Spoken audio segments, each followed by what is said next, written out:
এই চিকেন ফিঙ্গারের জন্য প্রথমে আমরা এই সলিড পিস মাংস নিয়ে নেব এবং এটা সরু সরু করে স্লাইস করে কেটে নেব।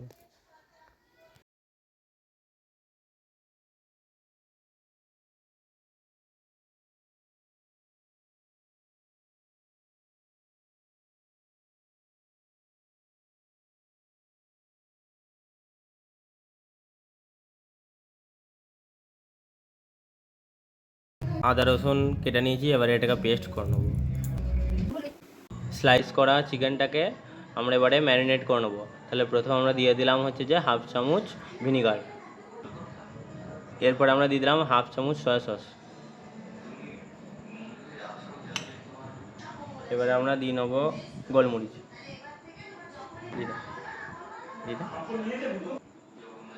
চিলি পাউডার,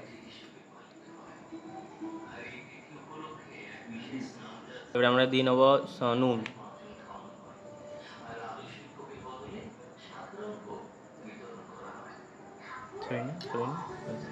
এবারে আমরা ওই আদা রসুন পেস্টটা দিয়ে দেবো। আমরা ধনে গুঁড়ো আর জিরে গুঁড়ো একসঙ্গে দিয়ে দিলাম। এবারে আমরা গরম মশলা দিয়ে নেবো, এবার ভালো করে মিক্স করে নেবো।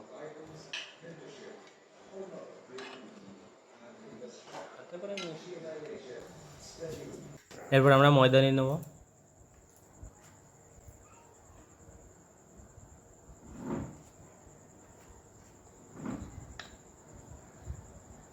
ভালো করে মিক্স করব।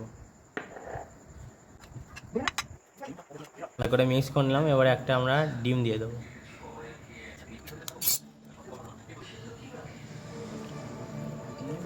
এবারে ভালো করে মিক্স করে নেবো। আমাদের ম্যারিনেট করলাম, এবার আমরা 10 মিনিট এটাকে রেখে দেবো। এই ব্রেড ক্রাম্বসগুলো এবার আমরা নিয়ে নিলাম, এবারে স্লাইস করা ম্যারিনেট করা চিকেনটাকে আমরা এর মধ্যে দিয়ে দেবো। এমনি করে কোট করে ভেজে নেব।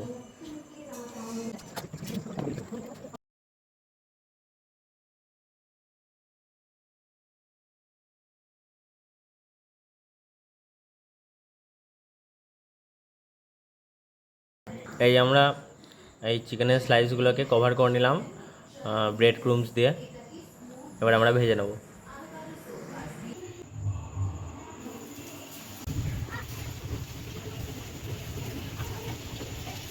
আমাদের গোল্ডেন ব্রাউন কালার চলে এসছে, এবারে আমরা চিকেন ফিঙ্গারগুলো তুলে নেব। এই আমাদের chicken finger ready. Thank you for watching.